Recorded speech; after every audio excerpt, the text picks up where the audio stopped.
The movie is set in the 17th century, where France is under the rule of King Louis XIV. The city of Paris is in a state of turmoil as most of the population is either starving or sent to war. This has caused a huge uproar in the city and riots are in full swing. However, instead of fulfilling the demands, the king locks the rioters in dilapidated prisons, where they are left to die a slow and painful death. Among them is an unknown man, who is known by the nickname, the Man in the Iron Mask. In the next scene, the leader of the Royal Musketeers group, D'Artagnan, inspects the city on his horse. Unfortunately, he is quickly pelted with rocks as he works for the king. Turns out that there were 4 popular musketeers in the past, but only D'Artagnan remains loyal to the king now. As for the other 3 musketeers, Aramis has become a reverend, Porthos has become a drunkard who only cares about women, and Athos has retired to his farm. As Porthos and Aramis live together, they often quarrel because of their contrasting lifestyles. One day, while they are at it, they are visited by D'Artagnan, who informs the duo that the king wants to see them. Elsewhere, Athos hands his son, Raoul, his wife's ring, so that he can propose to his girlfriend.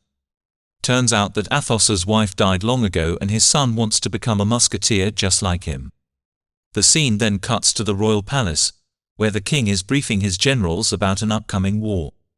Just then, one of his consultants, Pierre, informs him about the riots in the city. He also suggests they distribute the food from the army reserves so that the riots will stop. However, King Louis orders him to distribute rotten food instead. Meanwhile, Aramis arrives at the palace and the king welcomes him warmly. The king then orders Aramis to find the leader of the Jesuits, who has been causing civil unrest. Not only that, he also orders the former musketeer to eliminate the so-called traitor in the name of God and France. Aramis is hesitant about the plan, but he has no choice but to agree. Meanwhile, a special occasion is about to take place inside the palace and several people have arrived to be a part of it. Among the crowd, Raoul is with his girlfriend, Christine. As the duo is walking, the king spots Christine from afar and gets smitten by her instantly. He then organizes a game and separates Raoul from her girlfriend, just as he is about to propose. As everyone is busy with the game, the king draws Christine near his palace and tries getting close to her. However, Christine lets him know that she is faithful to Raoul. Despite this, the king attempts to kiss her, but just then, they are distracted by D'Artagnan, who has been watching them closely from nearby. Suddenly, a Jesuit spy comes running to assassinate King Louis, but D'Artagnan manages to eliminate him with his insane sword throw. The king is taken aback by the incident while Raoul quickly takes Christine away. That night, D'Artagnan finds out that Raoul has withdrawn his application from the Royal Musketeer selection. Confused, he visits Athos to find out the truth, but the latter is also oblivious about it. Soon, Raoul arrives dejected, and informs the duo that he couldn't propose to Christine and now he has been drafted for war against the Dutch. This enrages Athos, who suspects the greedy king of sending away his son, so that he can have Christine all by himself. D'Artagnan also feels sorry for the young man and assures Athos that he will speak to the king. In the next scene, a horde of rioters attack the palace for distributing rotten food. As things get out of control, the musketeers get ready to fire at the rioters. However, D'Artagnan stops them from doing so and confronts the angry mob all alone. He then flexes some of his sword moves and gains the crowd's trust. After this, he vows to everyone that he will get them food soon, and hearing this, everyone disperses in an orderly manner. Later, he enters a secret passage inside the palace and informs the king that fresh food has to be delivered to the mob. D'Artagnan also asks the king about his intentions with Christine, but the latter becomes unruly and replies that he can do whatever he pleases, since he is the king. Elsewhere, Raoul and his group are preparing to invade the enemy's territory. But before advancing, he hands over a letter to another general, requesting him to deliver it to the royal palace. Soon, he leads the charge, but unfortunately, a Dutch cannon explodes near him, killing him instantly. The news of his death quickly reaches Christine and his father, and both of them break down in tears. However, Athos develops a rage for vengeance, and he heads to the palace to confront the king. On reaching, He takes down several musketeers alone, but D'Artagnan quickly subdues him. He then pleads with his friend to calm down, so that he doesn't suffer the same fate his son did. Athos agrees to walk away, but he vows to take revenge against the king. Before leaving, he also calls D'Artagnan a traitor for protecting his son's killer. Inside the palace, King Louis arranges a lavish dinner for Christine, but the latter can't put herself together to enjoy the meal as she still mourns her lover's death. However, Louis assures her that all he wants is her happiness. He then takes her to a private room and the duo start making out. Meanwhile, Aramis gathers his old musketeer friends inside the catacombs of Paris and briefs them about his secret mission. He reveals that King Louis has assigned him to track down and eliminate the Jesuit leader before he can cause any more riots. However, the only problem is that he is the Jesuit leader himself.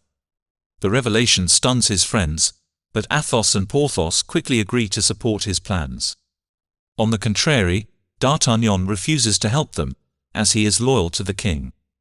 Hearing this, Athos bursts in anger, and confronts D'Artagnan that if they ever cross paths again, he will not hesitate to kill.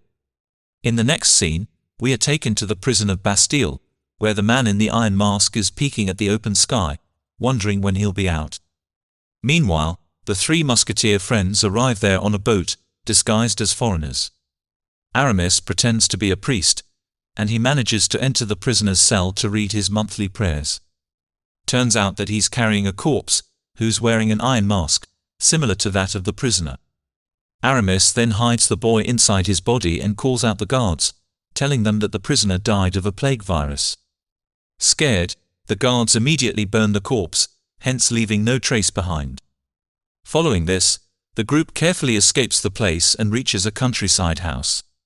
There, they clean up the prisoner, and in a shocking turn of events, he is revealed to be King Louis' twin brother, Philippe.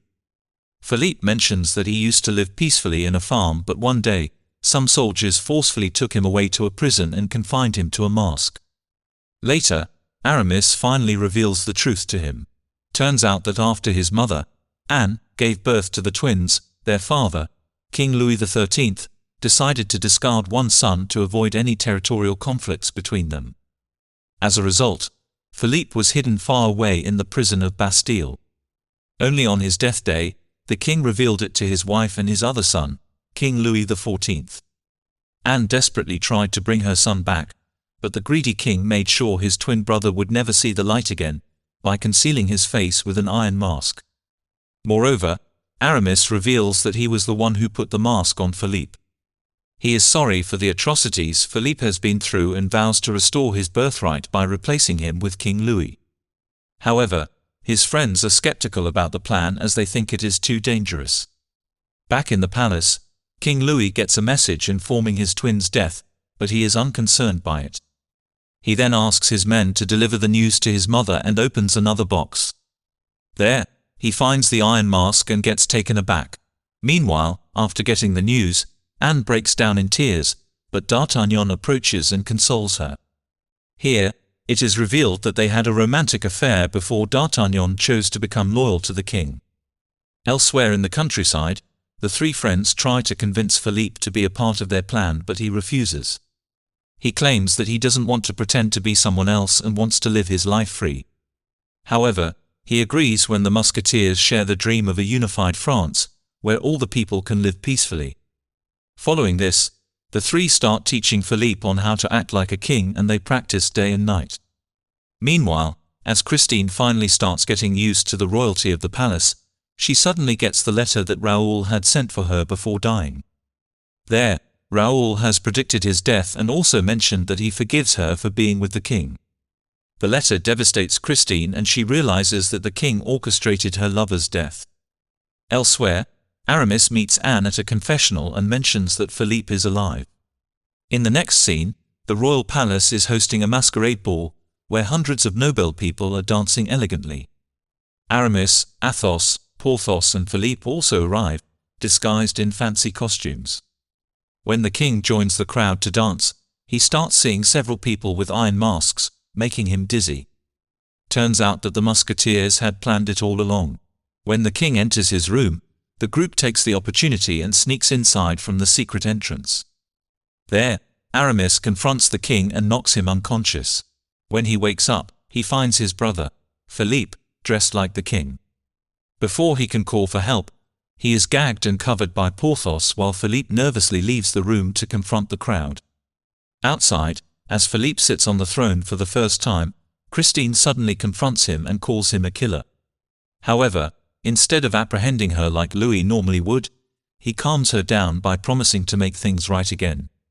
This surprises the crowd and D'Artagnan also begins to suspect him. He then orders all the guards to be on high alert and escorts Philippe to the underground dock. Downstairs, the three Musketeers along with Louis make their way to the port where their boat awaits. Suddenly, they are spotted by the guards and a lengthy tussle ensues. Despite being outnumbered, the three Musketeers show exemplary fighting skills and manage to swat away the bad guys. However, as they are about to escape, the door closes and they are caught by the guards, led by D'Artagnan. The friends have an intense face-off, but just then, Athos uncovers King Louis' face and threatens to kill him. D'Artagnan is shocked by the impostor, and he orders his guards to open the gate. Following this, the two groups trade the boys, and as the Musketeers are about to depart with Philippe, the guards again recapture him, forcing Athos, Porthos and Aramis to flee alone. Inside the palace, King Louis stares at Philippe angrily and reveals to D'Artagnan that the boy is not an impostor, but his own brother. Hearing this, D'Artagnan is taken aback. Just then, Anne enters the room and both she and D'Artagnan start begging the king to pardon Philippe. Despite all this, the greedy king orders his men to throw Philippe in the same prison, with the same mask over his face. Later, as D'Artagnan is trying to console Anne, he suddenly hears a scream from the other room. On reaching there, he finds out that Christine has committed the unthinkable. D'Artagnan becomes devastated, but Louis couldn't care less about it. Elsewhere, Philippe is fitted with the iron mask again and the special key is handed over to King Louis. Meanwhile, the three Musketeers somehow evade the guards and enter a room, where they find a note left by D'Artagnan. It writes that he has arranged a 10-minute window for them, with the help of which they can save Philippe. At first, the trio assumes it to be a trap, but after much consideration, they conclude that their old friend would never betray them. Hence, they suit up in their famous musketeer costume and head to the said location to save Philippe. In the next scene, the trio meets D'Artagnan at a prison and together they manage to find Philippe. As they try to escape, Louis along with his men block all the entrances. Left with no way out, the four Musketeers bring back the old days and start battling against Louis' men. Despite being outnumbered, they use their impressive skills and subdue the soldiers. However, more men arrive and the Musketeers along with Philippe are forced to escape to another room. There, Philippe requests the group to give him up, so that they can be spared, but D'Artagnan reveals that he could never give up his son. Here, it is revealed that both Louis and Philippe were born to D'Artagnan and Anne, while they were having an affair. Meanwhile, Louis asks the group to surrender, but much to his surprise, the Musketeers charge at them with tremendous courage. Even Louis' guards are left in awe of their valor, so they hold back their weapons in respect. Seeing this, King Louis becomes enraged and swings a dagger at Philippe, but D'Artagnan gets in the way and takes the hit. Sadly, he passes away among his friends, sons and army generals. Philippe is left devastated, but soon, he swaps clothes with his brother and puts him in an iron mask. He then orders the guards to take the impostor away and announces that Aramis, Athos and Porthos are his new royal advisors. In the final scene of the movie, King Philippe, disguised as King Louis XIV, along with the three Musketeers attend D'Artagnan's funeral. There, Philippe approaches Athos and expresses his desire to be his son, and the latter gladly agrees. The movie ends as it is revealed that after Philippe took over, France became a prosperous and powerful nation. Make sure to subscribe and turn on the notifications so you can watch more videos like this. Thanks for watching.